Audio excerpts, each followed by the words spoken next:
اعوذ باللہ من الشیطان الرجیم بسم اللہ الرحمن الرحیم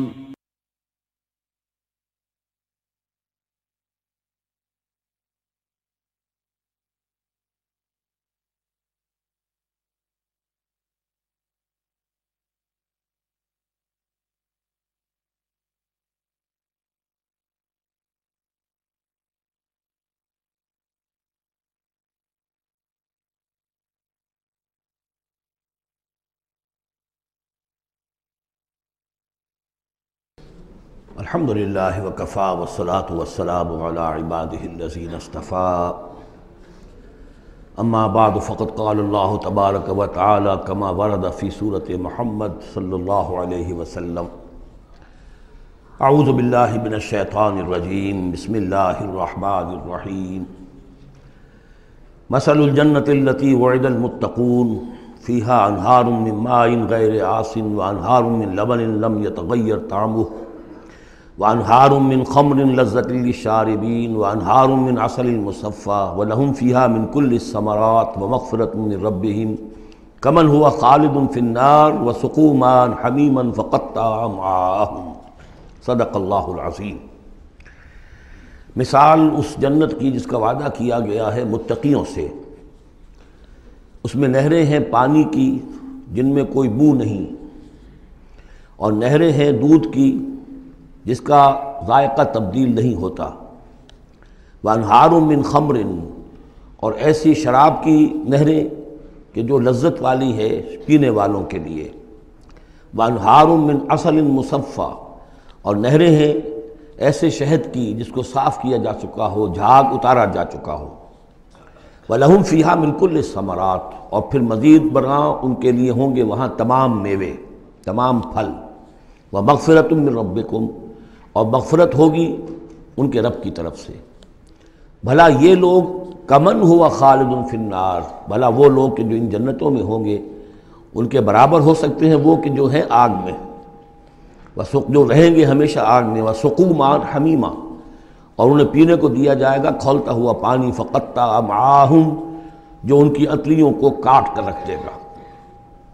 وَمِنْهُمْ مَنْ يَسْتَمِعُ إِلَيْكَ، اب یہاں سے جو اصل مضمون اس سورہ مبارکہ کا ہے، جو میں پہلے عرض کر چکا ہوں کہ قتال سے جو طبیعت اب گھبرا رہی تھی کچھ لوگوں کی، خاص طور پر جن کے دلوں میں روک تھا، منافقت تھی، ان کی کیفیت ہے جو اس سورہ مبارکہ میں بڑی تفصیل سے آئے گی۔ وَمِنْهُمْ مَنْ يَسْتَمِعُ إِلَيْكَ، ان میں سے کچھ لوگ ایسے بھی ہیں جو اے نبی آپ کی بات بڑی توجہ سے سنتے ہیں، حتیٰ اذا خرجوا من عندک، یہاں تک کہ جب وہ آپ کے پاس سے نکل کر باہر جاتے ہیں، قالوا للذین اوتوا العلم ماذا قال آنفا، تو وہ کہتے ہیں ان کو کہ جنہیں علم دیا گیا، کیا کہا انہوں نے، اب یہ نئی بات آج کیا کہہ دی انہوں نے۔ یہ اوتوا العلم سے مراد اہل ایمان بھی ہو سکتے ہیں کہ وہ لوگ اہل ایمان میں سے جو لوگ ان میں زیادہ سمجھدار ہیں اور جن کو سمجھتے ہیں کہ زیادہ ان کو اللہ نے فہم عطا فرمایا، ان سے پوچھتے ہیں یہ بات کچھ سمجھ میں نہیں آئی جو آج کہی ہے محمد نے صلی اللہ علیہ وسلم، یا پھر یہ اہل کتاب سے جا کر پوچھتے ہیں جو علم والے جن کو علم پہلے دیا گیا تھا، ماذا قال آنفا، یہ کیا کہہ دیا، یعنی جنگ کے بارے میں جو بھی اب کوئی تجویز ہو رہی ہے، اقدام کا مرحلہ ہے، اب نکلنا ہے، قریش کے قافلوں کا پیچھا کرنا ہے، ماذا قال آنفا اولئک الذین طبع اللہ علی قلوبہم، یہ وہ لوگ ہیں کہ جن کے دلوں پر اللہ تعالیٰ نے مہر کر دی ہے، واتبعوا اہواءہم، اور یہ اپنی خواہشات کی پیروی کر رہے ہیں، یعنی یہ ہچکچاہٹ جن کے اندر پیدا ہو گئی ہے، در حقیقت یہ نشانی ہے اس بات کی کہ ان کے دلوں میں منافقت پیدا ہو چکی ہے۔ والذین اہتدوا زادہم ھدی، اور جو ہدایت پر ہیں اللہ تعالیٰ نے ان کی ہدایت میں اضافہ کیا ہے، اس نئے مرحلے کے آنے سے ان کے جوش ایمان میں اور ذوق شہادت میں اضافہ ہو گیا ہے۔ وآتاہم تقواہم، اللہ تعالیٰ نے انہیں ان کے تقوی میں اور اضافہ فرمایا ہے۔ فَهَلْ يَنظُرُونَ إِلَّا السَّاعَةَ أَن تَأْتِيَهُم بَغْتَةً، تو یہ کس چیز کے منتظر ہے سوائے قیامت کے کہ وہ آ دھمکے ان پر اچانک، فقط جاء أشراطها، اس کی علامتیں تو آ چکی ہیں، یعنی قیامت کی سب سے بڑی علامت جو ہے وہ در حقیقت حضور صلی اللہ علیہ وسلم کی بعثت ہے، جو کہ آپ آخری رسول ہیں، اور آپ نے فرمایا بھی ہے کہ بعثت انا والساعۃ کہاتین، دونوں انگلیوں کو آپ نے جوڑا، میں اور قیامت اس طریقے سے جڑے ہوئے، اب میرے بعد کوئی اور نبی نہیں، انا آخر المرسلین وانتم آخر الامم، میں آخری رسول ہوں، تم آخری امت ہو، تو اب آپ کے بعد تو قیامت ہی آنی ہے۔ فَأَنَّىٰ لَهُمْ إِذَا جَاءَتْهُمْ ذِكْرَاهُمْ، تو جب وہ آ جائے گی، ان پر دھمک آ جائے گی، آ دھمکے گی، تو پھر اس وقت ان کا یاد کرنا یا نصیحت اخذ کرنا یا سبق حاصل کرنا ان کے کس کام کا ہوگا؟ فَاعْلَمْ أَنَّهُ لَا إِلَٰهَ إِلَّا اللَّهُ وَاسْتَغْفِرْ لِذَنبِكَ، بس جان لو کہ اللہ کے سوا کوئی معبود نہیں، اور اپنی خطاؤں کے لیے اللہ سے استغفار کرو۔ اب یہاں ایک تو یہ ہے کہ یہ بات خطاب کر کے حضور سے کہی جا رہی ہے واحد کے صیغے میں۔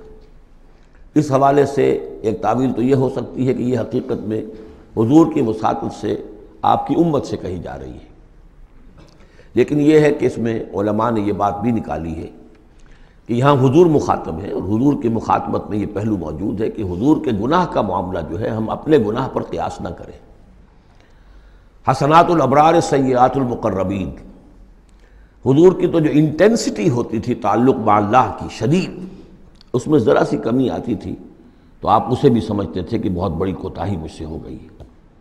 گویا کہ ہمارے لیے تو کہیں بمشکل کبھی اللہ تعالیٰ کی خصوصی عنایت سے طبیعت کے اندر انشراح ہو جائے تو یہ بہت بڑی نعمت ہے، اور حضور کے لیے وہ تو انشراح تو ہر وقت رہتا ہی تھا۔ اگر ذرا سا کہیں کسی مسئلے میں تھوڑی سی اس انشراح کی شدت میں کمی آ جائے تو آپ اسے بہت بڑی اپنی کوتاہی، بڑا گناہ سمجھتے تھے۔ ویسے میری ایک ذاتی رائے بھی ہے، وہ میں اگلی صورت میں آ کر اس بات کو پورے طور سے واضح کروں گا کہ یہاں حضور کی خطا سے مراد یہ ہے کہ جو بھی اس جد و جہد میں کہیں کوئی کوتاہی رہ گئی ہے، اور وہ کوتاہی اگر دوسرے مسلمانوں سے ہوئی ہے، تب بھی جیسا کہ آپ کو معلوم ہے کہ جنگ اگرچہ سب مل کر لڑتے ہیں، سپاہی بھی لڑتا ہے، لیکن یہ کہ صحرا بنتا ہے تو جو کمانڈر ہوتا ہے، سپہ سالار ہوتا ہے، فتح اس کے کھاتے میں جاتی۔ اسی طریقے سے شکست ہو جائے تو شکست کا جو کلنک کا ٹیکہ ہے وہ بھی ظاہر بات ہے کہ سپہ سالار کے ماتھے پر لگے گا، چاہے اس میں غلطی کسی اور کی ہو جائے۔ اس اعتبار سے اگر کہیں کسی سے کوئی کوتاہی ہوئی ہے تو گویا کہ وہ حضور صلی اللہ علیہ وسلم کی جد و جہد ہونے کے اعتبار سے کہ آپ ہی کی قیادت میں ہو رہی ہے، تو اس جد و جہد کے اندر کہیں کوئی کوتاہی یا کمی جو ہے اس کا ذکر ہو رہا ہے۔ وَلِلْمُؤْمِنِينَ وَالْمُؤْمِنَاتِ، اے نبی آپ استغفار کیجئے اپنی خطا، آپ تقصیر کا بھی، اور اہل ایمان مردوں اور عورتوں کے لیے بھی۔ وَاللَّهُ يَعْلَمُ مُتَقَلَّبَكُمْ وَمَثْوَاكُمْ، اللہ خوب جانتا ہے کہاں تمہیں لوٹ کر جانا ہے، باز گشت تمہاری کہاں ہے، اور کہاں تمہارا اصل گھر ہے مستقل، تمہارا ٹھکانہ کہاں ہے، یعنی آخرت، بہشت۔ وَيَقُولُ الَّذِينَ آمَنُوا لَوْلَا نُزِّلَتْ سُورَةٌ، اور کہتے ہیں یہ لوگ جو ایمان کے دعوے دار ہیں کیوں نہیں کوئی صورت نازل ہوئی۔ یہ بہت اہم آیت ہے اس صورت کی، کہ اصل میں حضور نے جب وہ چھوٹی چھوٹی مہمیں بھیجنی شروع کر دی تھی، اس وقت تک کوئی ایسی صحیح آیت کہ اب اللہ کے راستے میں نکلو اور قتال کرو شاید نازل نہیں ہوئی۔ اذن کے درجے میں تو بات آ گئی کہ سورہ حج کے اندر آیت نازل ہو گئی تھی، لیکن سورہ حج کو بھی بعض حضرات چونکہ مدنی سمجھتے ہیں تو ہو سکتا ہے وہ بھی اس کے بعد نازل ہوئی ہو اگر وہ رائے صحیح ہو۔ باقی سورہ بقرہ کے اندر جو آیات آئی ہیں وہ بھی یہ ہے کہ جب وہ تم سے جنگ کریں، قاتلوا فی سبیل اللہ الذین یقاتلونکم، اور بظاہر ہجرت کے بعد ابتدا ابھی مکے والوں کی طرف سے نہیں ہوئی تھی، انیشیٹو حضور نے لیا ہے، چھوٹے چھوٹے دستے آپ نے بھیجنے شروع کر دیے، ان کا گھیراؤ گویا کہ آپ کر رہے۔ ایک تو پولیٹیکل آئسولیشن آف قریش، کہ جہاں بھی آپ گئے 4 مہموں میں تو آپ خود بھی تشریف لے گئے، 8 مہمات ہیں کل بدر سے پہلے، جن میں سے 4 میں آپ نے بھی شرکت فرمائی، اس لیے وہ غزوات کہلاتے ہیں۔ عام ہمارا خیال ہے کہ پہلا غزوہ جو ہے غزوہ بدر ہے، اس سے پہلے 8 ہیں مہمات، جن میں سے 4 سرایا ہیں جن میں حضور تشریف نہیں لے گئے، مسلمانوں کو آپ نے بھیجا، اور 4 غزوات ہیں۔ جہاں آپ گئے وہاں جا کر آپ نے وہاں کے قبیلے سے، اس علاقے میں جو قبیلہ آباد تھا اس سے آپ نے صلح کر لی۔ اب یا تو وہ پہلے حلیف تھا قریش کا، اب حلیف بن گیا وہ حضور کا صلی اللہ علیہ وسلم، یا یہ کہ نیوٹرل بن گیا، اس نے کہا کہ نہ ہم آپ کی مدد کریں گے قریش کے خلاف، نہ قریش کی مدد کریں گے آپ کے خلاف۔ نتیجہ یہ ہوا کہ پولیٹیکل جو انفلوئنس تھا، zone of influence, political influence Quraysh کا وہ کم ہو رہا ہے۔ پھر آپ نے قافلوں کا پیچھا کیا تو اس سے اندازہ ہوا کہ اب ان کی لائف لائن جو ہے، ان کی تو شہرت تھی وہ، اس کے اوپر آپ نے ہاتھ ڈالا۔ یہ چیزیں چونکہ آپ کی طرف سے ہوئی ہیں، اس وقت تک مکے والوں کی طرف سے جو بھی کچھ انہوں نے کیا، مکے میں ستایا، مارا پیٹا، وہ تھے اپنی جگہ۔ ہجرت کے بعد ان کی طرف سے کوئی اقدام نہیں ہوا۔ اس پر یہ لوگ جو تھے جو ذرا اس جنگ وغیرہ سے اور اس معاملے سے ابھرا رہے تھے، تو ان کو ایک دلیل ملی ہوئی تھی، وہ کہتے تھے لولا نزلت سورۃ، کیوں نہیں کوئی سورت نازل ہو جاتی۔ یہ تو محمد صلی اللہ علیہ وسلم نے خود ہی اپنا ایک سلسلہ شروع کر دیا ہے اپنی ذاتی رائے سے۔ ان کا خیال ہوگا جیسے کوئی مہم جو انسان ہوتا ہے، تو شاید اسی طریقے سے اب یہ جو ہے مہم جو انسان بن گئے۔ لولا نزلت سورۃ فاذا انزلت سورۃ محکمۃ، پھر جب ایک محکم صورت نازل کر دی گئی، وذکر فیہا القتال، اور اس میں قتال کا حکم آ گیا۔ رأیت الذین فی قلوبہم مرض، تو اب تم دیکھو گے ان لوگوں کو کہ جن کے دلوں میں روگ ہے، ینظرون الیک نظر المغشی علیہ من الموت، اب آپ کی طرف ایسے دیکھیں گے جیسے وہ شخص دیکھتا ہے جس پر موت کی غشی طاری ہو رہی ہوتی ہے۔ دلیل ان کی ختم ہو گئی۔ اب وہ کہتے تھے کہ آیت اترے، کو قرآن نازل ہو جس سے معلوم ہو کہ اب قتال ہے، یہ اللہ کا حکم ہے۔ اسی لیے اسی آیت میں جو لفظ قتال آیا ہے، اسی کے حوالے سے اس سورت کا نام سورہ قتال بھی ہے۔ فَإِذَا أُنزِلَتْ سُورَةٌ مُحْكَمَةٌ وَذُكِرَ فِيهَا الْقِتَالُ رَأَيْتَ الَّذِينَ فِي قُلُوبِهِم مَرَضٌ يَنظُرُونَ إِلَيْكَ نَظَرَ الْمَغْشِيِّ عَلَيْهِ مِنَ الْمَوْتِ فَأَوْلَىٰ لَهُمْ، تو افسوس ہے ان پر، بربادی ہے ان کے لیے۔ طاعۃ وقول معروف، دیکھو ایمان لائے ہو، ایمان کا دعویٰ کر رہے ہو تو اطاعت لازم ہے تم پر، طاعۃ وقول معروف، ہاں کوئی مشورہ دینا ہے، بھلی بات کہنی ہے، کوئی حرج نہیں ہے، مشورہ دے سکتے ہو، اچھی بات کہہ سکتے ہو، لیکن اطاعت کرنی پڑے گی۔ فَإِذَا عَزَمَ الْأَمْرُ، مشورے کے بعد جب فیصلہ ہو جائے، ایک بات طے ہو جائے، فَلَوْ صَدَقُوا اللَّهَ لَكَانَ خَيْرًا لَهُمْ، تو اب اگر انہوں نے جو وعدہ اللہ سے کیا ہوا تھا اور جو میثاق ایمان ان کا ہے، اس کو اگر یہ سچا کریں گے، ثابت ہوں گے سچے، تبھی ان کی خیریت ہے، تبھی ان کے لیے بہتری ہے۔ فَهَلْ عَصَيْتُمْ إِن تَوَلَّيْتُمْ أَن تُفْسِدُوا فِي الْأَرْضِ وَتُقَطِّعُوا أَرْحَامَكُمْ، اس آیت کے دو ترجمے کیے گئے ہیں۔ پہلے میں وہ ترجمہ کر رہا ہوں کہ جو شیخ الہند کا بھی ہے اور مجھے اسی سے اتفاق ہے، کہ تم ذرا سوچو، اگر جس حال میں اس وقت تم ہو، اگر تمہیں حکومت مل جائے، تم والی بن جاؤ، تمہیں یہاں اقتدار مل جائے اس جزیرہ نما عرب میں، تو تمہاری ابھی چونکہ پوری تربیت نہیں ہوئی ہے، خاص طور پر ظاہر بات ہے کہ جو انصار مدینہ تھے، ابھی ایمان لائے تھے، ان کی تربیت تو نہیں ہوئی، ان میں ایک بڑی تعداد ایسے لوگوں کی بھی شامل تھی، آپ کو معلوم ہے کہ جو منافق تھے، آخر غزوہ احد میں 1/3 نفری جو ہے وہ نکل کر چلی گئی تھی، تو معلوم ہوا کہ اس میں اتنی بڑی تعداد میں منافق بھی تھے۔ اگر اس حال میں تمہیں کہیں حکومت مل جائے تو تم کیا کرو گے؟ تفسدوا فی الارض، زمین میں فساد مچاؤ گے، وتقطعوا ارحامکم، اور اپنے رحمی رشتے کاٹو گے۔ یہ بات سمجھنی چاہیے ان جماعتوں کو بھی کہ جو چاہے اپنے دانش میں دین کے لیے اقتدار حاصل کرنا چاہتی ہیں، کہ ہم دین کو قائم کرنے کے لیے چاہتے ہیں کہ ہمارا غلبہ ہو، لیکن یہ کہ اگر وہ اپنے کارکنوں کی تربیت پر زور نہیں دیں گے، ان میں خلوص اور اخلاص اور للہیت، خالص اللہ کے لیے جو کرنا ہے اللہ کے لیے اور دین کے احکام کے مطابق، اگر ان جماعتوں کے کارکن جو ہیں وہ اس کی پوری تربیت یافتہ نہیں ہوں گے، تو ہو سکتا ہے کہ بجائے اگر انہیں کہیں اختیار مل جائے تو بجائے کہ اصلاح کے اور فساد ہو جائے۔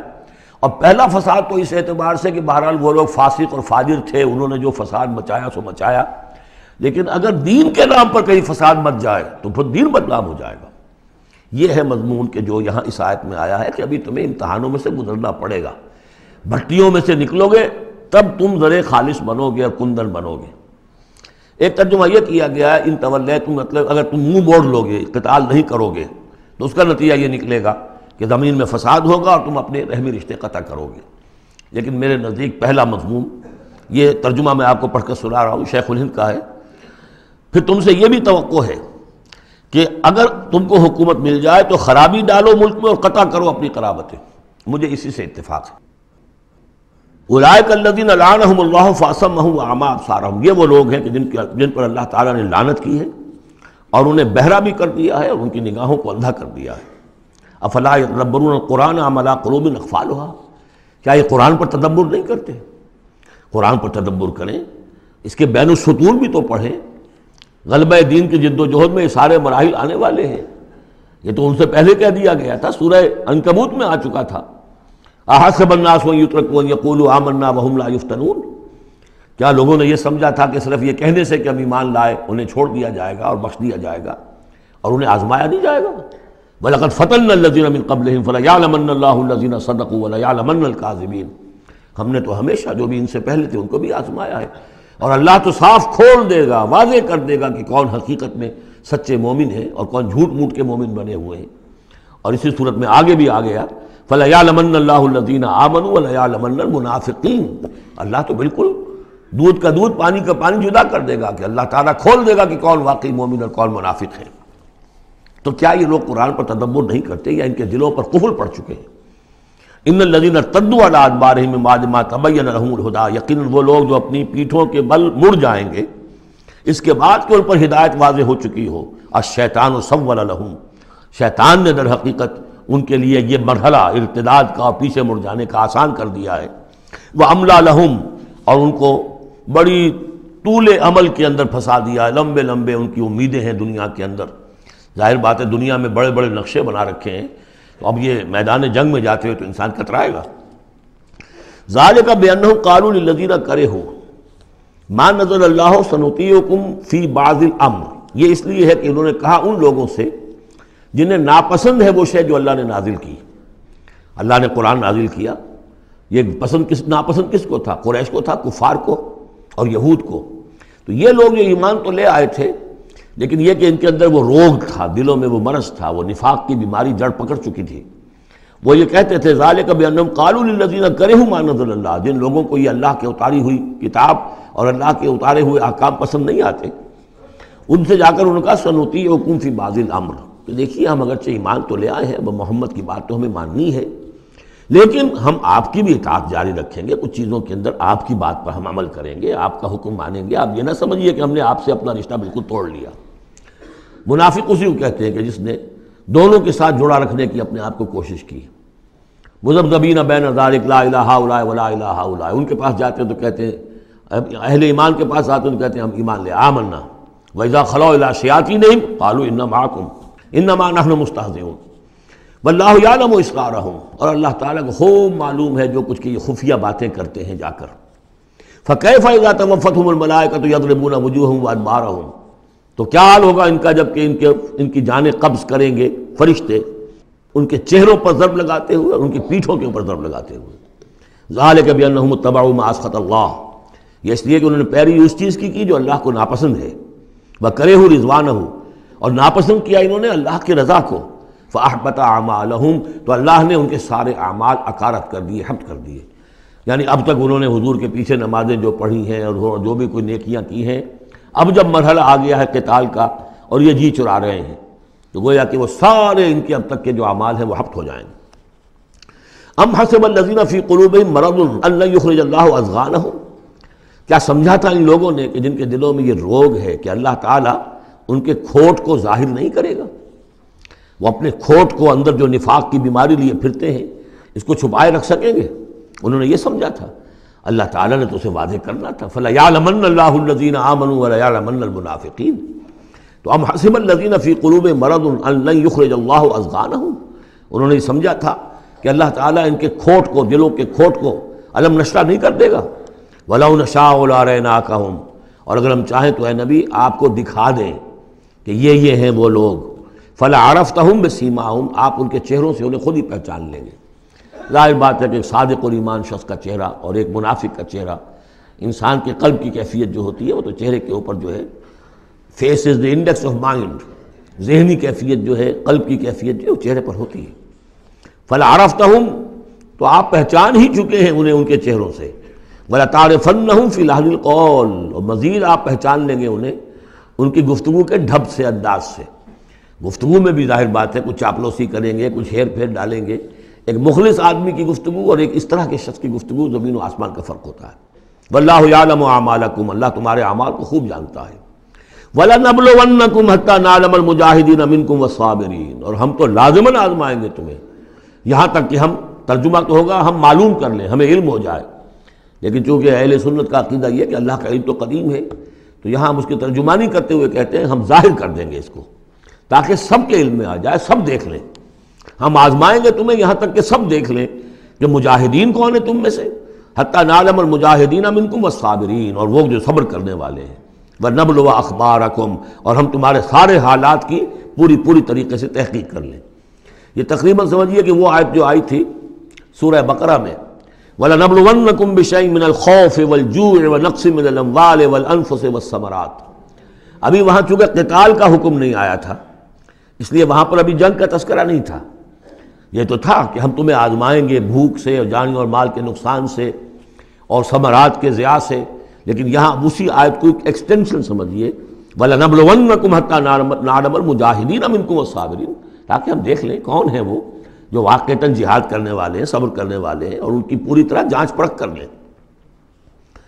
ان الذين كفروا وصدوا عن سبيل الله وشاقوا الرسول من بعد ما تبين له الهدى لن يضروا الله شيئا، یقیناً وہ لوگ جنہوں نے کفر کیا اور جو روکتے رہے لوگوں کو بھی اللہ کے راستے سے اور اللہ کی اور اس کے رسول کی مخالفت میں سرگرم رہے، زدہ میں پڑ گئے، من بعد ما تبين لهم الهدى، اس کے بعد کہ ان کے لیے ہدایت واضح ہو چکی تھی، لن يضروا الله شيئا، وہ اللہ کا کچھ نہیں بگاڑ سکیں گے، وسيحبط اعمالهم، اللہ تعالیٰ ان کے اعمال کو بھی حبط کر دے گا۔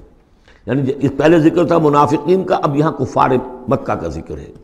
ان کے اعمال کیا تھے؟ وہی حاجیوں کی خدمت کرتے تھے۔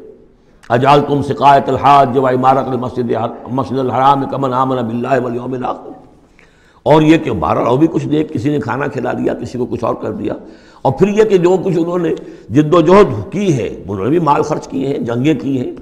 بدر میں آئے تھے تبھی تو بہت سے لوگوں نے کفار نے انفاق کیا تھا، تبھی تو ساز و سامان تیار ہوا تھا، 900 اونٹ لے کر نکلے تھے، روزانہ ایک دن 10 ایک دن 9 اونٹ تو ذبح ہو رہے تھے وہ فوج کو جو کھانا کھلانے کے لیے، تو آخر لوگوں نے کنٹریبیوٹ کیا تھا، تو یہ سارے اعمال ان کے اکارت چلے گئے۔ یا ایھا الذین آمنوا اطیعوا اللہ واطیعوا الرسول ولا تبطلوا اعمالکم، اے اہل ایمان اللہ کی اطاعت کرو اور اس کے رسول کی اطاعت کرو، لا تبطلوا اعمال، اپنے اعمال ضائع نہ کرا بیٹھنا۔ یعنی اب تک اگر تم نے کچھ اعمال کیے ہیں، کوئی محنت بھی کی ہے، کچھ انفاق بھی کیا ہے، کچھ اور جد و جہد کی ہے، لیکن اب جو یہ مرحلہ نیا آ گیا ہے، اس کو یوں سمجھیے اب امر حال یہ ہے، اللہ کا اس کے رسول کا جس وقت جو حکم ہے اس وقت اس کو ماننا ہوگا۔ اب حکم یہ ہے، لہذا اگر اس میں تم نے کہیں پیٹھ دکھا دی تو تم اپنے سارے سابقہ اعمال کو باطل کرا لو گے۔ ان الذین کفروا وصدوا عن سبیل اللہ ثم ماتوا وهم کفار فلن یغفر اللہ لهم، یقیناً وہ لوگ کہ جنہوں نے کفر کیا اور اللہ کے راستے سے وہ روکتے رہے اور یا رکے رہے، یہ دونوں جیسے میں نے عرض کیا کہ صدا یا صدو جو ہے یہ فعل لازم بھی ہے، فعل متعدی بھی ہے۔ ثم ماتوا وهم کفار، اور وہ مر گئے اسی حال میں کہ وہ کافر تھے، فلن یغفر اللہ لهم، تو ایسے لوگوں کو اللہ تعالیٰ ہرگز نہیں بخشے گا۔ فلا تہنوا، تو اے مسلمانوں تم ڈھیلے نہ پڑو، بودے پن کا مظاہرہ نہ کرو، وتدعوا الی السلم، سیدھا سلم میں، اور تم جو اب یہ کہہ رہے ہو صلح کی بات ہونی چاہیے اور سلامتی کی بات ہونی چاہیے اور خام خواہ کی لڑائی جھگڑا جو ہے اس سے کیا حاصل ہے، یہ جو تم کر رہے ہو یہ نہ کرو۔ فلا تہنوا وتدعوا الی السلم، بلکہ اب جو مرحلہ آ گیا ہے اب تو سرفروشی کا مرحلہ آ گیا ہے، وانتم الاعلون، اور گھبراؤ نہیں، تم ہی سب سے اونچے رہو گے، سربلند رہو گے، غالب ہوگے۔ واللہ معکم، اللہ تمہارے ساتھ ہے، اس کی مدد تمہارے شامل حال ہے۔ ولن یترکم اعمالکم، اللہ تعالیٰ تمہارے اعمال ضائع نہیں کرے گا۔ انما الحیات الدنیا لعب و لہو، یہ دنیا کی زندگی تو کھیل ہے اور کچھ جی کا بہلانا ہے، اس کے سوا کیا ہے؟ آخرت کے مقابلے میں تو یہ دھوکے کا سامان ہے، دھوکے کی ٹٹی ہے۔ وما الحیات الدنیا الا متاع الغرور وان تؤمنوا وتتقوا یؤتکم اجورکم، اگر تم ایمان لاؤ، ایمان پر قائم رہو اور اپنے رب کا تقوی اختیار کیے رکھو، اللہ تعالیٰ تمہیں دے گا تمہارے بدلے، تمہارے اجر۔ ولا یسألکم اموالکم، اور وہ تم سے تمہارے مال نہیں مانگتا، مطلب یہ کہ سارے مال نہیں مانگتا یا تم سے زبردستی مال نہیں مانگتا۔ دیکھیے دونوں چیز ذہن میں رکھیے، اللہ مال تو مانگتا ہے، من ذا الذی یقرض اللہ قرضا حسنا، کون ہے جو اللہ کو قرض حسنا دیتا ہے؟ کتنی مرتبہ کہا اللہ کی راہ میں انفاق کرو، اللہ کی راہ میں انفاق کرو۔ سورہ بقرہ میں ہم پڑھ چکے ہیں، انفقوا فی سبیل اللہ ولا تلقوا بایدیکم الی التہلکہ، اللہ کی راہ میں خرچ کرو، لگا دو، اپنے آپ کو اپنے ہاتھوں ہلاکت میں مت ڈالو۔ یہ اللہ کا مال مانگنا تو ہے، لیکن ایک تو یہ کہ جبر نہیں کیا۔ یہ کمال ہے محمد رسول اللہ صلی اللہ علیہ وسلم کا، اتنی عظیم انقلابی جد و جہد۔ کبھی آپ نے نہیں کہا کہ ایمرجنسی ہے لہذا اب سب کا مال ضبط، فلاں کا مال ضبط، کچھ نہیں، جو بھی تشویق ہے ترغیب ہے، لیکن جس نے دیا اپنی مرضی سے دیا، سوائے ایک جنگ کے نفیر عام بھی نہیں تھی، تشویق ہے، ترغیب ہے، حرض المؤمنین علی القتال، نکلو اللہ کی راہ میں، شہادت جو ہے اس کو اپنا مقصود سمجھو، شہادت ہے مطلوب و مقصود مومن، جبر نہیں کیا۔ یہ کمال ہے میرے نزدیک، ویسے تو کمال ہر پہلو سے ہے، لیکن یہ نکتہ بھی ذہن میں رکھیے کہ کہیں بھی کسی صورتحال میں جبر کا معاملہ نہیں آیا۔ تو اللہ تعالیٰ تم سے جبرن نہیں مانگتا یا کل کے کل مال نہیں مانگتا۔ ان یسألکموہا، اگر وہ تم سے مانگے تمہارے سارے مال فیحفکم، اور تم پر سختی کرے اور تنگی کرے، تبخلوا، تم بخل سے کام لوگے، ویخرج اضغانکم، اور اللہ ظاہر کر دے گا پھر تمہارے اندر کے کھوٹ کو، جو تمہارا کھوٹ اندر ہے وہ زبانوں پر آ جائے گا، جیسا کہ غزوہ احزاب کے موقع پر آ گیا کہ ما وعدنا اللہ ورسولہ الا غرورا، منافقین نے یہ بات کہہ دی کھلم کھلا کہ اللہ اور اس کے رسول نے تو ہمیں دھوکہ دیا، سب باغ دکھائے۔ ہاں انتم ہؤلاء تدعون لتنفقوا فی سبیل اللہ، تمہیں بلایا جا رہا ہے، ترغیب دی جا رہی ہے، تمہیں تشویق دی جا رہی ہے کہ تم اللہ کی راہ میں خرچ کرو، لتنفقوا فی سبیل اللہ، فمنکم من یبخل، تم میں سے کوئی وہ بھی ہے جو بخل سے کام لیتے ہیں، ومن یبخل فانما یبخل عن نفسہ، جو کوئی بخل سے کام لے رہا ہے وہ بخل اپنے آپ سے کر رہا ہے، وہ اپنے وہ فائدے چھوڑ رہا ہے کہ جو انفاق سے اسے ملیں گے۔ ایک کے 700 ملتے ہوں تو اگر نہیں دے رہے آپ ایک تو کس کا گھاٹا کیا؟ اپنا نقصان کیا نا، تو وہ تو اپنی جان سے ہی نفس کا جو ہے بخل کر رہا ہے۔ واللہ الغنی وانتم الفقراء، اور اللہ تعالیٰ تو غنی ہے، یہ تو تمہارے امتحان کے لیے مانگ رہا ہے تم سے، اللہ کو قرض دو، اللہ تعالیٰ تم سے صدقات بھی قبول کر لیتا ہے، وَيَقْبَلُ الصَّدَقَاتِ، صدقات قبول کر لیتا ہے، یہ اللہ تعالیٰ کی طرف سے تمہارے لیے تمہارا اعزاز ہے، اکرام ہے۔ واللہ الغنی، حالانکہ وہ غنی ہے، وَأَنْتُمُ الْفُقَرَاءُ، اور محتاج اصل میں تم ہو۔ وَإِن تَتَوَلَّوْا، یہ آیت بڑی فیصلہ کن ہے، ان تتولوا، اگر تم پیٹھ پھیر لوگے، یستبدل قوما غیرکم، تو تمہیں ہٹا کر کسی اور قوم کو لے آئے گا، ثم لا یکونوا امثالکم، پھر وہ تمہاری طرح کے نہیں ہوں گے۔ اب یہ ہو سکتا ہے کہ اس کا اطلاق جو ہے اس وقت کے کچھ لوگوں پر بھی ہوا ہو کہ جنہوں نے منافقت کی بنا پر پیٹھ موڑ لی، اللہ نے اپنے نبی کے لیے ان سے زیادہ جو ہے جانثار قسم کے اہل ایمان جو ہے وہ فراہم کر دیے۔ لیکن یہی آیت جو ہے اس اعتبار سے کہ حضور کی بعثت اصلی، بعثت خصوصی امیین کے لیے تھی، بنی اسماعیل اور عرب کے مشرکین جو ان کے تابع تھے، ان کے لیے یہ کہ یہ بات ان سے کہی جا رہی ہے کہ اب تمہیں سے امت بنی ہے، امت المسلمہ کن سے بنی ہے؟ اس کا نیوکلیس اہل عرب، وہی امت عرب کے لوگ۔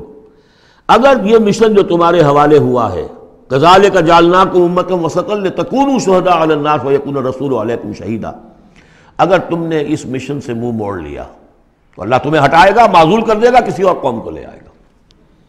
چنانچہ میرے نزدیک اس آیت کا ظہور ہوا ہے بتمام و کمال 13ویں صدی عیسوی میں، جبکہ اللہ تعالیٰ نے عربوں کو امت مسلمہ کی قیادت سے معزول کر دیا۔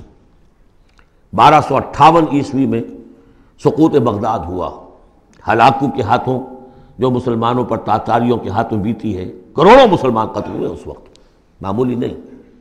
اور آخری خلیفہ بنو عباس کا، اس کو کھینچ کر محل سے گھسیٹ کر باہر نکالا گیا، جانور کی ایک کھال میں لپیٹ کر تاتاریوں نے اپنے گھوڑوں کے سموں تلے اسے کچل دیا۔ وہ گویا کہ عربوں کی کا معزول ہونا تھا امت مسلمہ کی قیادت سے۔ اس کے بعد کچھ عرصہ گزرا ہے، لیکن پھر اللہ نے وہ ایک معجزہ دکھایا کہ انہی تاتاریوں میں سے کتنی قومیں ایمان لے آئیں۔ ہے آیا فتنہ تاتار کے افسانے سے، پاسماں مل گئے کعبے کو صنم خانے سے۔ پھر وہی تاتاری تھے جن میں سے ترکان تیموری نکل آئے، ترکان صفوی نکل آئے، ترکان سلجوقی ان سے بھی پہلے آ چکے تھے، اور ترکان عثمانی، پھر گریٹ آٹومان امپائر، پھر خلافت بھی اللہ نے پھر وہاں منتقل کر دی۔ 400 برس کا خلافت جو ہے وہ بھی ترکان عثمانی کے پاس رہی۔ ان تتولوا یستبدل قوما غیرکم ثم لا یکونوا امثالکم، صدق اللہ العظیم۔ سورۃ الفتح، تمہیدی باتیں میں پہلے عرض کر چکا ہوں۔ یہ سورہ مبارکہ نازل ہوئی ہے صلح حدیبیہ کے بعد۔ اس کی جو تاریخی پس منظر ہے صرف یہ چند جملے کفایت کریں گے۔ سن 5 میں غزوہ احزاب کے بعد یہ حضور نے صحابہ سے کہہ دیا تھا کہ اب قریش میں وہ دم نہیں رہا کہ اب دوبارہ وہ تم پر چڑھ کر آئیں اور حملہ کریں۔ لن تغزوکم قریش بعد عامکم ھذا ولکنکم تغزونہم، اب انیشیٹو تمہاری طرف سے ہوگا۔ وہ انیشیٹو حضور نے لیا ہے سن 6 میں۔ آپ نے عمرے کا احرام باندھا، اور آپ کے ساتھ 1400، عام طور پر زیادہ بیان ہوتا ہے لیکن بعض روایات میں 1800 صحابہ احرام باندھ کر چلے کہ ہم عمرہ کرنے جا رہے ہیں۔ یہ گویا کہ ایک ٹیسٹ تھا کہ اب قریش کرتے کیا ہیں۔ آپ احرام کے لیے اپنی منزل بہ منزل کرتے ہوئے پہنچ گئے حدیبیہ تک، وہی جگہ جہاں پر کہ پھر صلح ہوئی۔ ادھر قریش کے لیے جو ہے ان کی جان پر بن گئی۔ پہلی بات تو یہ کہ ان کی روایات کے خلاف تھا کہ کوئی آئے عمرے کی نیت سے اور ان کو روک دے، یہ عرب کی روایت نہیں تھی۔ دوسرا یہ کہ اب اگر آنے دیتے ہیں اور مسلمان دندناتے ہوئے آئیں اس شہر کے اندر عمرہ کریں تو گویا کہ ان کی شکست ہو گئی۔ تو وہاں پر جو بھی ہوا تفصیلات کا تو موقع نہیں ہے۔ ایک طرف تو وہ تلے ہوئے تھے کہ جنگ کریں گے، اور جب حضرت عثمان کو حضور نے بھیجا ہے کچھ سلسلہ جنبانی کے لیے، وہاں ان کو روک لیا گیا، خبر مشہور ہو گئی کہ انہیں شہید کر دیا گیا۔ پھر حضور نے بیعت لی، وہ بیعت علی الموت کہلاتی ہے، بیعت علی لا نفر یا بیعت علی الموت، اور اس کا نام ہے بیعت رضوان۔ ایک درخت کے نیچے آپ تشریف فرما ہوئے اور سب نے آ کر آپ سے بیعت کی کہ اب یہاں جانیں دے دیں گے اپنی، سب ہم یہاں پر مرنے کے لیے تیار ہیں، جانیں قربان کر دیں گے، یہاں سے واپس نہیں جائیں گے۔ جب وہاں یہ خبریں پہنچی اور انہوں نے کچھ اور اندازہ کر لیا تھا کہ یہ تو بڑے سرفرے لوگ معلوم ہو رہے ہیں، ان میں سے کوئی جو ہے بھاگنے والا نظر نہیں آتا یہاں سے، تو پھر یہ ہے کہ وہ مجبور ہو گئے کہ اب کچھ صلح کریں۔ پھر صلح ہوئی، صلح حدیبیہ، لیکن وہ بڑی ان ایکول صلح تھی، اس میں مسلمانوں کے لیے ہیوملیشن تھی، اس لیے کہ یہ طے کر لیا گیا اس میں کہ اگر کوئی مسلمان مدینے سے واپس آئے مکے تو اسے مکے والے واپس نہیں کریں گے، لیکن اگر کوئی مکے سے مدینے جائے گا تو واپس کرنا ہوگا۔ اور وہاں پر ہو بھی گیا، ابو جندل صحابی تھے جن کو کہ اسی نے جو کہ وہاں سے صلح کے لیے گفت و شنید کرنے کے لیے آیا تھا، سہیل بن عمرو، اس کا ہی بیٹا عین اس وقت وہ پہنچ گیا، لیکن صلح کے وہ کاغذات لکھے جا چکے تھے، اس نے معاملہ بچایا، مسلمانوں مجھے پھر قصائیوں کے حوالے کر رہے۔ حضور نے فرمایا کہ اب ابو جندل تم صبر کرو، جو وعدہ ہم کر چکے ہیں ہمیں اس کی پابندی کرنی ہے۔ بہرحال اس کو حضور نے، اگرچہ صحابہ تو اس درجے دلگیر تھے کہ ہم یہ دم کر صلح کیوں کر رہے ہیں، حضرت عمر رضی اللہ تعالیٰ عنہ سے تو بہرحال یہ بھی کہہ دیجئے کہ زیادہ قرب جو انہیں حاصل تھا حضور سے، اس کی بنا پر ان کی یہ ہمت ہو گئی کہ آپ نے وہ سوال جواب بھی کر لیا جس پر آپ پھر ساری عمر پچھتاتے رہے۔ کہ آپ نے پوچھا کہ کیا ہم حق پر نہیں ہیں؟ حضور نے فرمایا ہاں ہم حق پر ہیں۔ کیا آپ اللہ کے رسول نہیں ہیں؟ آپ نے مسکرا کر جواب دیا ہاں میں اللہ کا رسول ہوں۔ تو پھر ہم یہ کیوں دم کر صلح کر رہے ہیں؟ آپ نے فرمایا کہ میں وہی کر رہا ہوں جو اللہ نے مجھے حکم دیا۔ بس اتنی سی بات تھی جس پر ساری عمر پچھتائے۔ لیکن یہ بات حضرت علی نے بھی کر دی اس درجے میں کہ جب وہ صلح نامہ لکھا گیا، حضور ڈکٹیٹ کرا رہے تھے، حضرت علی کاتب تھے، لکھ رہے تھے، تو اب حضور نے فرمایا یہ صلح نامہ ہے، لکھو محمد رسول اللہ اور قریش کے مابین۔ وہ سہیل بن عمرو نے اعتراض کر دیا کہ نہیں، یہ اگر ہم اس میں لکھیں گے ظاہر بات ہے صلح نامے پر تو دونوں فریقوں کے دستخط ہوتے ہیں، تو میں دستخط کروں گا تو میں تو آپ کو اللہ کا رسول نہیں مانتا، ورنہ اس عبارت کی روح سے جب اس کے نیچے میرا بھی دستخط آئیں گے تو وہ میں نے مان لیا۔ تو حضور نے اس پر بھی مسکرا کر کہا کہ تم مانو نہ مانو میں اللہ کا رسول ہوں، لیکن اے علی مٹا دو یہ رسول اللہ کے لفظ، مٹا دو وہاں سے، لکھ دو یہ معاہدہ ہے محمد ابن عبداللہ اور قریش کے مابین۔ حضرت علی نے کہا کہ حضور یہ میں نہیں کر سکتا، میں اپنے ہاتھ سے آپ کے نام کے ساتھ لکھے ہوئے الفاظ، اب دیکھیے اگرچہ حکم تو یہ ہے کہ الامر فوق الادب، لیکن یہ کہ یہ جو بھی کچھ ہوا ہے تو یہ ہوا غیرت دینی، حمیت دینی کی وجہ سے۔ حضرت علی نے بھی کیا، حضرت عمر نے بھی کیا، دونوں کے طرز عمل میں کوئی فرق نہیں۔ لیکن بہرحال اس کے بعد جو ہے صلح ہوئی ہے، اور مسلمانوں کے دل اگرچہ اس پہ بہت ہی رنجیدہ تھے، اور یہ بات بھی بڑی عجیب تھی کہ وہیں احرام کھول دیے گئے، وہیں قربانی کے جانور جو ہیں، تو اب اس پر جو ہے یہ آیت سورت اتری ہے، اور پہلا لفظ یہ ہے انا فتحنا لک فتحا مبینا، مسلمانوں کی دلجوئی کے لیے کہ تم جسے سمجھ رہے ہو کہ دب کر صلح کی ہے، حقیقت حال کے اعتبار سے تو ہے محمد ہم نے آپ کو بڑی روشن فتح عطا فرمائی۔ آج ہم اسے انٹرپریٹ کر سکتے ہیں روشن فتح کس اعتبار سے کہ ٹریٹی کے معنی یہ ہے کہ مصالحت یا صلح ہوتی ہے دو فریقوں کے درمیان جو ایک دوسرے کو ریکگنائز کریں۔ اس کا مطلب یہ ہے کہ قریش نے ریکگنائز کر لیا that Muhammad is a power to reckon with، اور یہ بہت بڑی بات ہے، قریش نے تسلیم کیا، اور تسلیم کرنا جو ہے یہ اللہ تعالیٰ کی طرف سے فتح عظیم ہے۔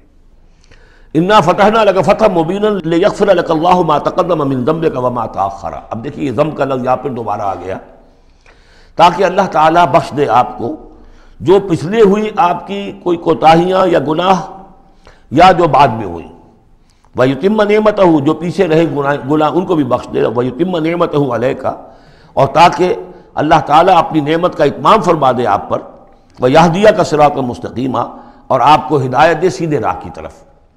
اب یہ ہے پھر ایک اشکال پیدا ہوتا ہے کہ حضور صلی اللہ علیہ وسلم تو پہلے ہی سیدھی راہ پر ہیں، پھر یہ کہ تمام اہل ایمان حضور کے ساتھ سیدھی راہ پر چلے آ رہے ہیں، اور سیدھی راہ پر چلتے ہوئے اب اہل ایمان کو بھی، حضرت ابوبکر کو بھی آپ کے ساتھ چلتے ہوئے کتنے برس ہو گئے؟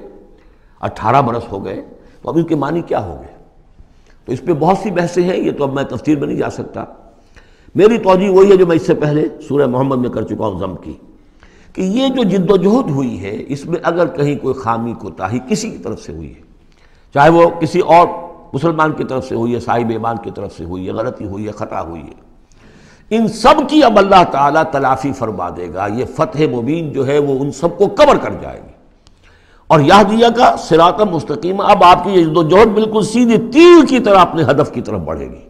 اب اس میں کوئی جو ہے تزلزل نہیں ہوگا، بلکہ آپ کی یہ جد و جہد، اللہ کے دین کی اقامت کی جد و جہد اور اللہ کی حکومت قائم کرنے کی جد و جہد جو ہے سیدھی اپنے ہدف کی طرف بڑھتی چلی جائے گی۔ چنانچہ یتم نعمتہ، وہ تو ہم پڑھ چکے ہیں، الیوم اکملت لکم دینکم واتممت علیکم نعمتی ورضیت لکم الاسلام دینا۔ تو دین کا اتمام ایک تو اس شکل میں کہ قرآن میں دین مکمل ہو جائے، شریعت پوری ہو گئی، لیکن اس سے تکمیل نہیں ہوتی اس معنی میں جب تک اس کی ایک عملی ڈیمانسٹریشن بھی مکمل نہ ہو۔ عملی ڈیمانسٹریشن مکمل ہوتی ہے جب اللہ کی حکومت بالفعل قائم ہو جائے۔ تو اتمام نعمت جو ہے وہ صرف کتاب کے اندر اس شریعت کا پورا بیان ہو جانا اور نظام کا آ جانا، اس سے وہ اتمام تمام و کمال نہیں ہوتا جب تک کہ اس کی ایک نشانی، اس کا ایک نمونہ جو ہے، اس کی ایک صورت لوگوں کے سامنے نہ آ جائے، آئیڈیل فارم اس کی جو ہے وہ سامنے نہ آ جائے، اس کا نمونہ سامنے آ جائے۔ تو اس کے لیے ضروری ہے کہ اب یہ جد و جہد آپ کی جو ہے سیدھی اب تیز رفتاری کے ساتھ اپنے اصل ہدف یعنی اظہار دین، لیظہرہ علی الدین کلہ، اور یہ آیت آ جائے گی اس سورہ مبارکہ کے آخر میں بھی کہ ہم نے بھیجا ہی آپ کو ہے محمد اس لیے ہے کہ آپ اللہ کے دین کو غالب کریں۔ تو وہ اللہ کے دین کے غلبے کی جد و جہد اب تیر کی طرح سیدھی جائے گی۔ اللہ نے ساری اگلی پچھلی اگر کوئی اس میں کمیاں کوتاہیاں رہ گئی ہیں کسی کی طرف سے آپ کے ساتھیوں میں سے، ان سب کی تلافی کے لیے یہ فتح مبین آپ کو عطا کر دی۔ وَيَنْصُرَكَ اللَّهُ نَصْرًا عَزِيزًا، اور اللہ آپ کی مدد کرے گا ایسی مدد کہ جس کے لیے کوئی شکست نہ ہو، بڑی زبردست مدد۔ هُوَ الَّذِي أَنزَلَ السَّكِينَةَ فِي قُلُوبِ الْمُؤْمِنِينَ لِيَزْدَادُوا إِيمَانًا مَعَ إِيمَانِهِمْ، وہی ہے کہ جس نے اہل ایمان کے دلوں میں سکینت نازل کر دی تاکہ ان کے ایمان میں اور اضافہ ہو جائے، تاکہ وہ اور اضافہ کر لیں اپنے ایمان میں، جتنا ایمان ہے اس سے اور بڑھ کر۔ وَلِلَّهِ جُنُودُ السَّمَاوَاتِ وَالْأَرْضِ، اب ظاہر بات ہے کہ اس میں ایک تو کیفیت یہ تھی کہ جو انہیں سکون حاصل تھا کہ وہ تیار تھے سب اپنی جانیں دینے کے لیے، اس کے لیے بھی ایک سکون قلب کے اندر اللہ تعالیٰ نے ان کے پیدا کیا تھا، تبھی تو وہ اس کے لیے آمادہ ہوئے۔ پھر یہ کہ ان کے اندر نظم اور ضبط کا یہ عالم کہ کوئی ایک شخص بھی حق میں نہیں تھا کہ یہ صلح یہاں اس وقت ہو، لیکن محمد رسول اللہ ان کی اطاعت، اس کا سب سے بڑا ٹیسٹ وہاں ہوا ہے۔ اور یہ بات جو میں کہہ رہا ہوں شاید بعض حضرات کو عجیب لگی، کوئی ایک شخص بھی نہیں تھا اس کے حق میں، اس کی دلیل کیا ہے؟ اس کی دلیل یہ ہے کہ جب حضور نے جب صلح ہو گئی مکمل، آپ نے فرمایا مسلمان اٹھو، احرام کھول دو اور یہی قربانیاں دے دو۔ کوئی نہیں اٹھا، ایک بھی نہیں اٹھا۔ دوسری مرتبہ کہا آپ نے اٹھو بھائی، اب ہو گیا بات، بس جو ہو گئی ہوگی، اب یہی احرام کھول دو، کوئی نہیں اٹھا۔ تیسری دفعہ کوئی نہیں اٹھا۔ آپ دلگیر ہو کر، دل گرفتہ ہو کر اپنے خیمے میں چلے گئے۔ ام سلمہ رضی اللہ تعالیٰ عنہ ام المومنین آپ کے ساتھ تھی، ان سے جا کر کہا میں نے 3 مرتبہ مسلمانوں سے کہا ہے کہ اٹھو اور احرام کھول دو، کوئی نہیں اٹھ رہا۔ انہوں نے کہا، مشورہ دیا کہ آپ کسی سے کچھ نہ کہیں، اپنی زبان سے کچھ نہ کہیں، آپ اپنا احرام کھول دیجیے۔ بس آپ آئے باہر، آپ نے قربانی دی، احرام کھول دیا، اس پر اب سب اٹھ گئے۔ یعنی اصل میں وہ سب کے سب منتظر تھے کہ کیا حضور ہمارا امتحان لے رہے ہیں، یہ کوئی ٹیسٹ ہو رہا ہے، کیا ہو رہا ہے، یا حالت منتظر شاید کوئی نئی صورت پیدا ہو جائے، شاید حالات بدل جائیں۔ لیکن ان کے لیے یہ بڑی انہونی سی بات تھی کہ عمرے کی نیت کر کے ہم نے احرام باندھا ہوا، یہاں کیسے کھول دے رہا ہوں۔ لیکن بہرحال وہ صرف ایک توقف جو تھا وہ اسی درجے میں تھا کہ شاید کوئی نئی صورت پیدا ہو جائے، لیکن اس سے ظاہر ہو رہا ہے کہ سب کے دل جو ہے وہ اس صلح کے حق میں نہیں تھے۔ وہ تو چاہ رہے تھے کہ اب ہمیں موقع ملے اور ہم یہاں جنگ ہو اور اللہ کے دین کو ہم غالب کریں۔ هو الذي انزل السکینۃ فی قلوب المؤمنین لیزدادوا ایمانا مع ایمانہم وللہ جنود السماوات والارض، اور تمام آسمانوں اور زمین کے لشکر تو اللہ ہی کے ہیں۔ وکان اللہ علیما حکیما، اللہ سب کو جاننے والا اور کمال حکمت والا ہے۔ لیدخل المؤمنین والمؤمنات جنات تجری من تحتها الانہار خالدین فیہا، تاکہ وہ داخل کرے اہل ایمان مردوں اور عورتوں کو ان باغات میں جن کے دامن میں ندیاں بہتی ہوں گی، جن میں وہ ہمیشہ ہمیش رہیں گے۔ ویکفر عنہم سیئاتہم، اور دور کر دے ان سے ان کی برائیوں کو۔ وکان ذلک عند اللہ فوزا عظیما، اور یقیناً یہی شے ہے اللہ کے نزدیک بڑی کامیابی۔ وَيُعَذِّبُ الْمُنَافِقِينَ وَالْمُنَافِقَاتِ وَالْمُشْرِكِينَ وَالْمُشْرِكَاتِ الظَّانِّينَ بِاللَّهِ ظَنَّ السَّوْءِ، یہ الفاظ بہت مشابہ ہیں سورہ احزاب کی آخری آیات کے، اور سورہ احزاب جو ہے آپ کو معلوم ہے سن 5 میں نازل ہوئی، اور یہ سن 6 میں نازل ہو رہی ہے، تو زمانہ جو ہے قریب کا ہے۔ اور اللہ سزا دے اور عذاب دے منافق مردوں اور منافق عورتوں کو، اور مشرک مردوں اور مشرک عورتوں کو، کہ جو اللہ کے بارے میں بہت برے گمان رکھتے ہیں۔ علیہم دائرۃ السوء، اصل میں تو ان کے اوپر ہے مسلط برائی کا دائرہ۔ وغضب اللہ علیہم، اور اللہ غضبناک ہوا ہے ان پر۔ ولعنہم، اللہ نے ان پر لعنت فرمائی ہے۔ وعد لہم جہنم، اور ان کے لیے تیار کیا ہوا جہنم کو، وساعت مصیرا، اور وہ بہت بری جگہ ہے لوٹنے کی۔ وللہ جنود السماوات والارض، آسمانوں اور زمین کے لشکر کل کے کل اللہ ہی کے اختیار میں ہیں۔ وکان اللہ عزیزا حکیما، اللہ زبردست ہے اور حکیم ہے۔ پہلے آیا تھا علیما حکیما، اب عزیزا حکیما۔ انا ارسلناک شاہدا ومبشرا ونذیرا، اے نبی ہم نے بھیجا ہے آپ کو شاہد بنا کر، وہی شاہد گواہی دینے والا۔ یہاں اپنے قول اور اپنے عمل سے اللہ کے دین کی گواہی دی۔ قیامت میں کھڑے ہو کر عدالت میں پروزیکیوشن وٹنس کی حیثیت سے کہیں گے اے اللہ تیرا دین جو مجھ تک آیا تھا میں نے پہنچا دیا تھا، اب یہ ان کے ذمے ہے۔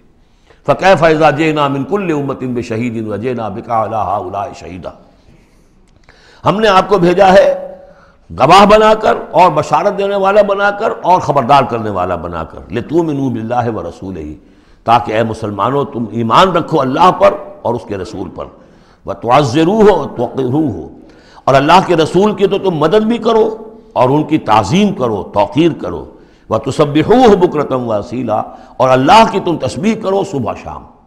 یہاں دیکھیے اس آیت میں لتؤمنوا باللہ ورسولہ، اللہ اور اس کے رسول دونوں پر ایمان رکھو، پھر رسول کے لیے وتعزروہ وتوقروہ، اور اللہ کے لیے وتسبحوہ بکرۃ واصیلا، اس کی تسبیح بیان کرو صبح شام۔ ان الذین یبایعونک انما یبایعون اللہ، یقیناً وہ لوگ جو اے نبی آپ سے بیعت کر رہے ہیں وہ حقیقت میں اللہ سے بیعت کر رہے ہیں۔ ید اللہ فوق ایدیہم، اللہ کا ہاتھ ان کے ہاتھوں کے اوپر ہے۔ فمن نکث فانما ینکث الی نفسہ، تو جو کوئی بھی اس بیعت کی خلاف ورزی کرے گا، اس کو توڑے گا، اس کا سارا وبال اسی کے اوپر ہوگا۔ ومن اوفی بما عاہد علیہ اللہ، اور جو پورا کر دے گا اس معاہدے کو جو اللہ سے کر رہا ہے، فسیؤتیہ اجرا عظیما، تو اللہ تعالیٰ اسے اجر عظیم عطا فرمائے گا۔ اس آیت کو اچھی طرح سمجھ لیجئے اور اس کا تعلق جوڑ لیجئے جو سورہ توبہ کی آیت نمبر 111 تھی۔ ان اللہ اشتری من المؤمنین انفسهم واموالهم بان لهم الجنہ یقاتلون فی سبیل اللہ فیقتلون ویقتلون وعدا علیہ حقا فی التوراۃ والانجیل والقرآن ومن اوفی بعہدہ من اللہ فاستبشروا ببیعکم الذی بایعتم بہ، اللہ نے اہل ایمان سے ان کی جانیں اور مال خرید لی ہے جنت کے عوض۔ یہ جو خرید و فروخت ہو گئی ہے یہ بیع ہو گئی ہے، بیع و شرع ہو گئی ہے۔ فاستبشروا ببیعکم الذی بایعتم بہ، خوشیاں مناؤ، جشن مناؤ اس بیعت پر، اس بیع پر، اس سودے پر جو تم نے کیا ہے، اس سے بہتر سودا کوئی نہیں۔ اچھا یہ بیع تو ہوئی بندے اور اللہ کے مابین۔ فرض کیجئے میں بیعت کر رہا ہوں، اے اللہ میں اپنی جان مال تیرے حوالے کرتا ہوں، لیکن اللہ کے اور میرے درمیان تو غیب کا پردہ ہے۔ یہ کیسے، کس کو دوں یہ جان اور مال؟ کس کے حکم پر دوں؟ کس کے کہنے پر دوں؟ کہاں مال خرچ کروں؟ ظاہر بات ہے کہ اس کے لیے کوئی انسان، اب وہ انسان اس وقت ہے محمد الرسول اللہ صلی اللہ علیہ وسلم۔ بیع اللہ سے، بیعت محمد سے۔ محمد اللہ کے رسول ہیں، وہ بتائیں گے کہ اس طرح مال خرچ کرو، اس طرح جان لگاؤ، یہ وقت آ گیا ہے جان لے کر میدان میں آ جاؤ، جان ہتھیلی پر رکھو میدان میں آ جاؤ۔ لہذا جو بیع اللہ سے ہوئی ہے، ان اللہ اشتری من المؤمنین انفسهم واموالهم بان لهم الجنہ، اس کے لیے بیعت محمد الرسول اللہ سے ہو رہی ہے۔ اور یہ عرب میں رواج تھا کہ جب وہ کوئی سودا کرتے تھے پھر وہ مصافحہ کرتے تھے، ہاتھ ملاتے تھے۔ ہاتھ جب ملا لیا اب وہ جو سودا ہے پکا ہو گیا، اب پیچھے نہیں جا سکتے آپ۔ جب تک مصافحہ نہیں ہوتا اس وقت تک آدمی کوئی اس میں تبدیلی کر سکتا ہے، لیکن مصافحہ جو ہے وہ پختگی کے لیے۔ لہذا یہ بیعت اب محمد رسول اللہ سے ہو رہی ہے کہ ہم نے جو جان اللہ اور اپنی مال جو اللہ کے حوالے کی ہے اسے ہم خرچ کریں گے آپ کے کہنے کے مطابق، جو آپ حکم دیں گے، آپ کی مرضی ہے، آپ ہم سے جب چاہیں یہ جان اور مال حاصل ہے، جب چاہیں وصول فرما لیں۔ یہ بیعت ہے جو ہوئی ہے محمد رسول اللہ سے۔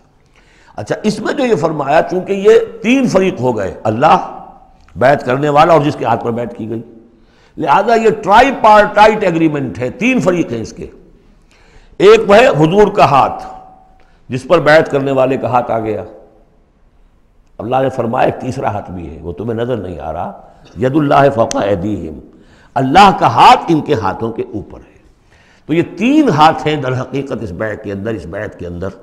ان الذین یبایعونک انما یبایعون اللہ، اصل میں تو بیعت، اور بیعت جو ہو رہی ہے تو اللہ سے ہو رہی ہے۔ فاستبشروا ببیعکم الذی بایعتم بہ، باب مفاعلہ کے اندر بھی وہ آ گیا، تم نے جو باہمی یہ کیا ہے بیع و شراء کا معاملہ، اس میں خوشیاں مناؤ، وہی باب مفاعلہ ہے، وہ یبایعونک۔ ان الذین یبایعونک، اے نبی جو آپ سے یہ بیعت کر رہے ہیں، انما یبایعون اللہ، وہ اللہ سے بیعت کر رہے ہیں۔ ید اللہ فوق ایدیہم، اللہ کا ہاتھ ان کے ہاتھوں کے اوپر ہے۔ فمن نکث فانما ینکث علی نفسہ، تو جو کوئی بھی اب اس سے روگردانی کرے گا، اسے توڑے گا، اس کی خلاف ورزی کرے گا، اس کا وبال اسی پر آئے گا، آپ پر اس کا کوئی الزام نہیں۔ ومن اوفی بما عہد علیہ اللہ فسیؤتی اجرا عظیما، اور جو بھی پورا کر دے گا جس کا کہ اس نے وعدہ اللہ سے کیا ہے، یہ معاہدہ اللہ سے ہوا جان اور مال کا۔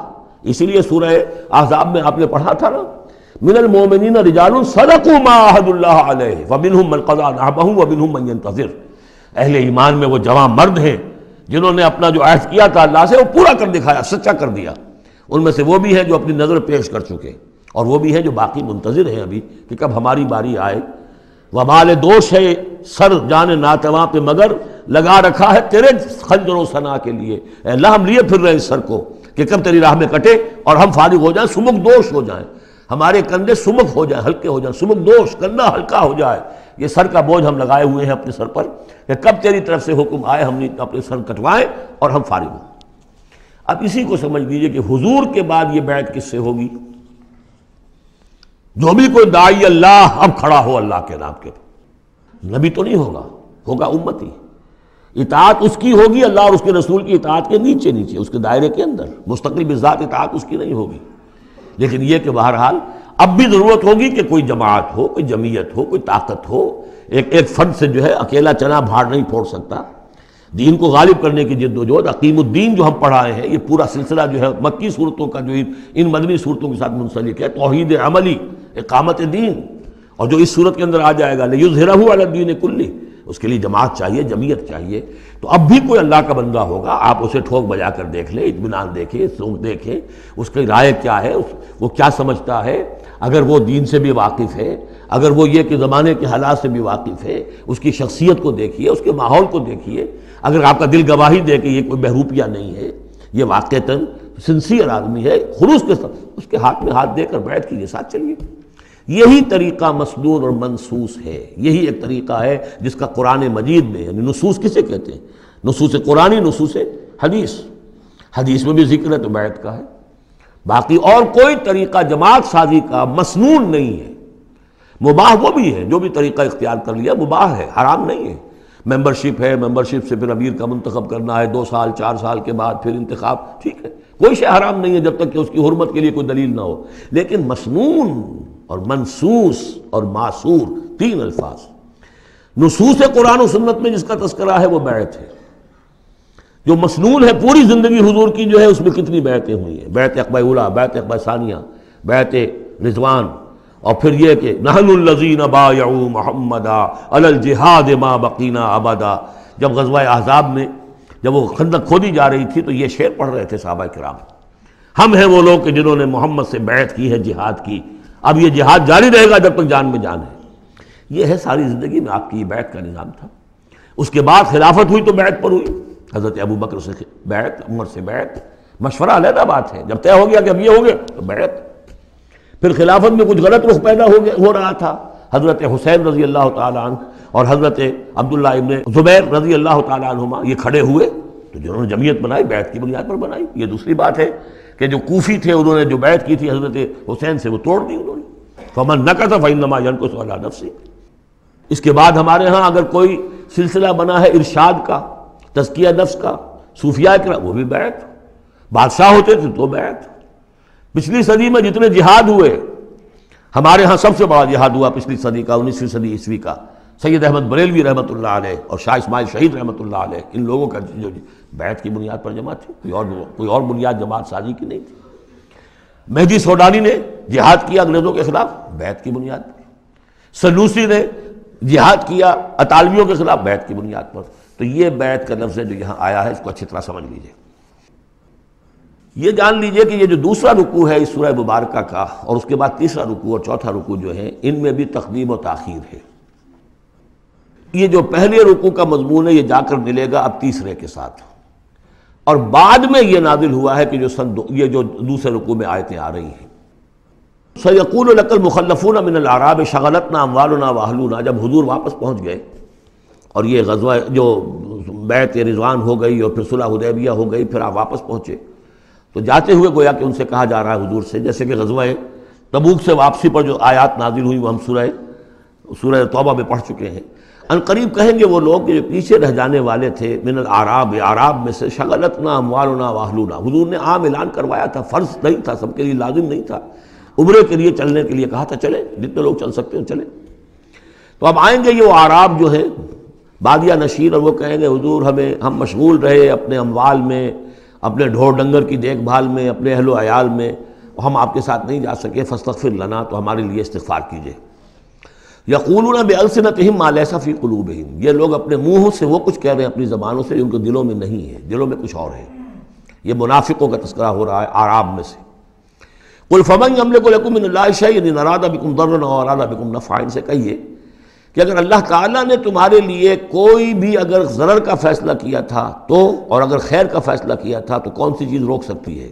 من یملک لکم من اللہ شیئا، کون ہے وہ کہ جو اختیار رکھتا ہو تمہارے بارے میں اللہ کی طرف سے کچھ بھی، اگر اس نے ارادہ کیا ہو ضرر کا، یعنی اگر کوئی خرابی ہونی تھی تو کیا تمہارے یہاں ہونے کی وجہ سے رک جانی تھی؟ یا اگر خیر کوئی آنا تھا تو تمہاری غیر موجودگی میں نہیں آ سکتا تھا؟ یعنی پیچھے رہ جانا چاہیے معنی دار، کیوں رہ گئے؟ اگر کوئی خیر آنا تھا وہ تمہاری غیر موجودگی میں بھی آ سکتا ہے، کوئی شر آنا تھا وہ تمہاری موجودگی میں بھی آ سکتا ہے۔